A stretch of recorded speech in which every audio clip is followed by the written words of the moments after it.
Oh, howdy all, grab yourselves a beer. It is time for some Path of Exile discussion. Today, I wanted to talk not about the actual build that I want to play at League Start in the Heist League, but about how you can go about creating builds and researching builds that other players have used in the past. And what I want to do here is point you to the website poe.ninja. This is a treasure trove of information that will contain information taken from the in-game leaderboards. The leaderboards, or the ladder, show the top 15,000 players in each of the major game modes by their character's level, and also the top 15,000 by their delve depth. Between them, this gives a lot of information about what builds are doing really well. So if we click into builds, this is what will come up.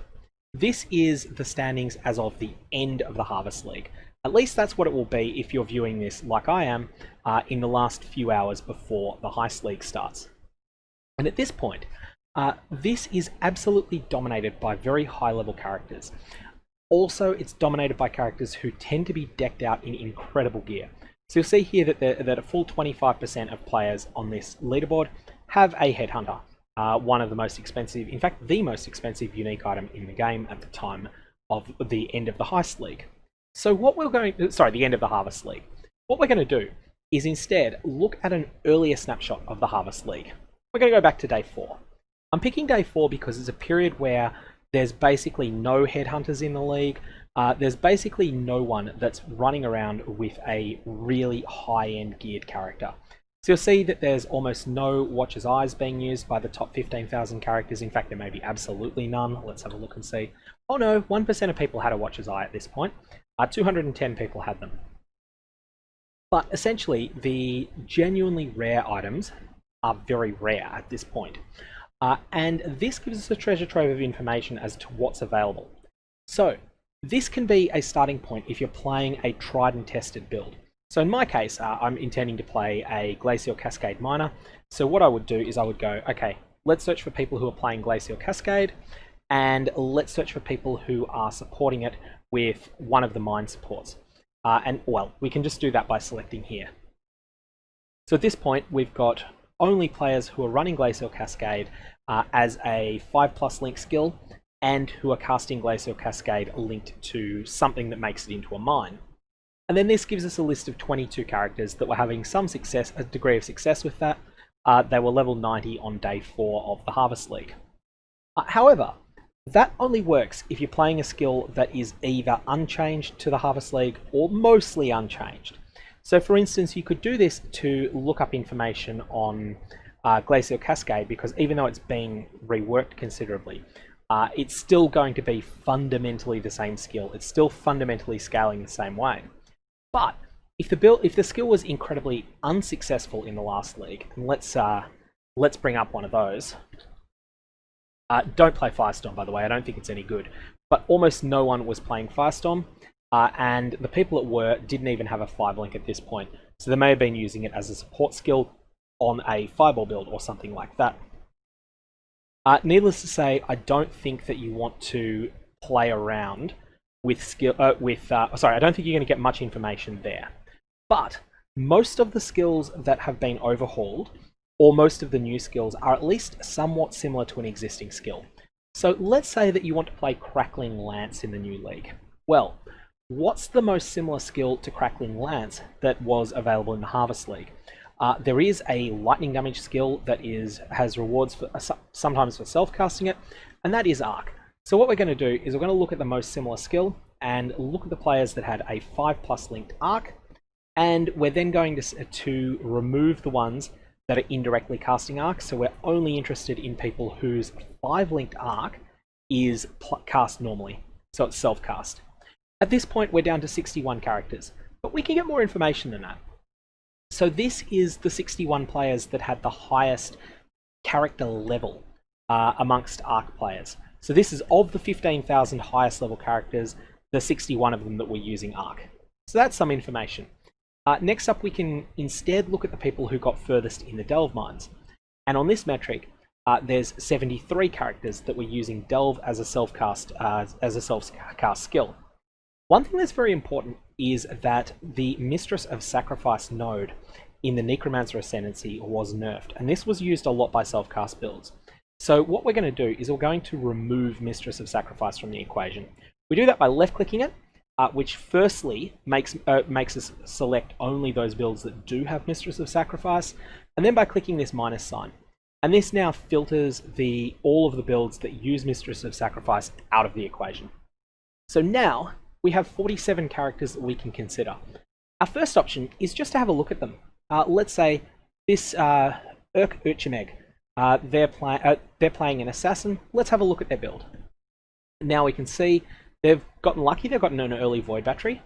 They've got an Imbued Wand in the main hand, Redeemer Hubris Circlet, and with the Unleash mod, Cloak of Defiance. They're fairly well geared for day 4 of a league.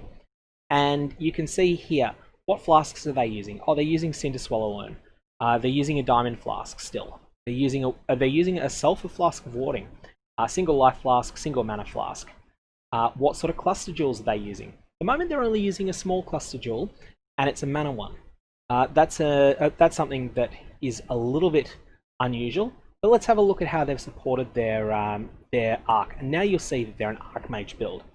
Archmage is an interesting case. It's very different. Builds that revolve around Archmage are very different to ones that don't. I don't actually think that you're going to want to consider using the Crackling Lance skill with Archmage. So what I might do at this point is eliminate Archmage support by having a look in Arc supports. Let's go to Archmage and let's eliminate everyone that's using it. Now at this point, we're going to be in a position where we've got more information that we can take. Let's just have a look at another couple of these builds and just see if there's anything that we want to jumps out at us. So here's a character by the name of Cockslinger Thunderass, and they've got a whole bunch of rare items, and just having a look to see if there's anything that really jumps out as build defining. One of the key things, they've gone for phase acrobatics, pretty much the expected section of the assassin tree, and this would be a build that could very easily be modified into Crackling Lance if you wanted to, except for one problem: they're cast on critical strike. So again, we're not going to go that way. We're going to have another look. We need further information. We need to remove everyone that is using that is supporting their Arc with cast on critical strike or cast while channeling. So let's add cast while channeling and remove it, and that's gone. Now let's have a look for cast on critical strike and awaken cast on crit, I guess, as well.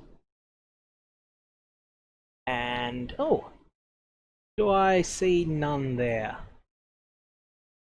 Okay, let's have another look. So this character was using Barrage linked to Arc. Yeah, definitely cast on critical strike. That's strange. That doesn't usually happen. Anyway, this is why you should always check the individual builds. This is a more traditional Val Arc linked to added lightning, increased critical strikes, control destruction, unleash, and lightning pen. So this is just a traditional self-cast build, and they've also got an enormous amount of golems in their body armor for some reason. That just means that they're leveling gems. Unless they're intending to oh, they're an elementalist. Okay, that would explain that. So again, you'll find that there's a lot of information that you can take, and a lot of builds are done differently to each other. So let's have a look only at the assassins this time. And now there's a very useful tool, the passive tree heat map. If you're not sure exactly how to start a passive tree, this is the tool to spy on what other people have been using. You'll see that basically everyone has come out through elemental damage, grabbed the life, taken the critical strike nodes, and then there's a lot of divergence. Pretty much everyone has gone for the life, and a lot of people have gone for the crit as well. But then pretty much everyone has taken the crit here, and then there's just no real thing that's in common for all the rest of the nodes, except that they've all taken Cruel Preparation, and they've all taken these nodes, which from memory are the Jewel Socket. No, sorry, that's the Power Charge and the spell damage per power charge. So that's the strong section there of the tree. Most people have taken this Jewel. Most people have taken these juicy crit nodes here. But then there's just a whole lot of divergence. Most, or about half the people have taken Phase Acrobatics, which is a really strong defensive layer. But then some people have gone to Templar. You can do any of these things, but what you can see here, the important takeaway is that you've got a core of a passive tree here.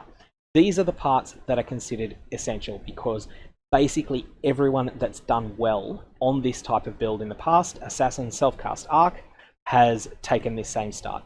And if I was going to build a Crackling Lance Assassin, I would absolutely start with a passive tree that looks like this. Of course, you can then modify it down the track. You can deviate from this, but if you're going to deviate from it, from this broad outline, then understand why you're making those deviations.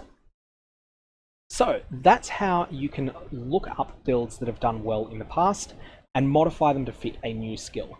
Lastly, let's also consider that we were looking at by delve depth. You can do the same thing exactly by experience. And I want to talk quickly about league selection here. So you should look at the league mode that you intend to play. So I'm intending to play in Heist Softcore Trade enabled in the next league. However, you should also look at more restrictive rule sets. So if you were, for instance, intending to play an assassin that uses Arc as a primary 5-link, so let me just get this information back up again. You're an assassin with Arc that does not use Archmage and that is manually casting it. If you've decided that this is how you want to go, you should also look up what sorts of people were playing this in hardcore. What variations did they make? How do they design their trees differently to how you've designed yours? Do you agree with the changes that they've made? Maybe they've been onto something. Likewise, check out what solo self-found players have decided on. There's a few more that you can choose from that you can look at here. And also look up solo self-found hardcore. What I suggest you don't do though, if you're intending to play one of the more restrictive or punishing rule sets like solo self-found, don't consider what trade league players are doing. Only look at more restrictive, because you'll find that there will be that the decisions that they make, that the decisions that a softcore trade enabled player makes may be ones that are just not accessible to you in solo self-found. So for instance, Impulse's Broken Heart is probably the best armor piece available for an Arc build. It's also basically inaccessible in solo self-found. Likewise, a player someone that's playing in hardcore that wants to play an assassin that uses Arc should not look at some of the glass cannon builds that people like me tend to play in softcore, because they will lead you astray and they will get you sent back to the Twilight Strand very quickly, especially if you play as recklessly as I do on builds that are as squishy as the ones I tend to make. A final point I want to make about delve depth. Once you start looking at builds that are like beyond about week 2 or so, you'll find that there's a number of extremely specialized delve builds. So here is the builds that were deepest in the delve mines on week 3 of the Harvest League. And you'll see that Twitch streamer Shellshashina has gotten to depth 6077 already by this point. You'll notice that he's playing a build that is completely unsuited to normal gameplay. 1 life, 253 energy shield. He'll also have no resist. If he gets hit, his character is dead every time. The thing is that he is playing a playstyle where that is completely fine. You, however, probably do not want to do this if you are trying to design your own character for the first time. So for that reason, what I always suggest you do is exclude anyone that has delved past 800. This is only important on softcore, but people who have people who have made it past 800 usually have one or two things going for them. Either they are an extraordinarily good player, or they are playing a deep delve specialized build. It is possible, obviously they can be both, but they need to have one of those two things in mind. Yeah, they need to have one of those two conditions met. Otherwise, they're not going to make it to 800 depth. If you're still learning what you're doing, then you should exclude those builds, because you're not going to learn anything from copying them. And then once you're here, you can then have a look. You know, start picking the things that you want to play. Maybe you want to play a Juggernaut. Maybe you haven't played a Juggernaut in ages. Let's not consider Arc though. Let's say that you want to play a Juggernaut and you want to play Vaal Earthquake, because Vaal Earthquake Smash. Then at that point, you've already got it down to a manageable 82 characters. that have gotten deep in the delve mines at this point, and you can look at them, you can look at their passive trees, and you can learn. You can look at any items that appear to be absolutely essential to the build, or look, everyone's using Lion's Roar if they can get it.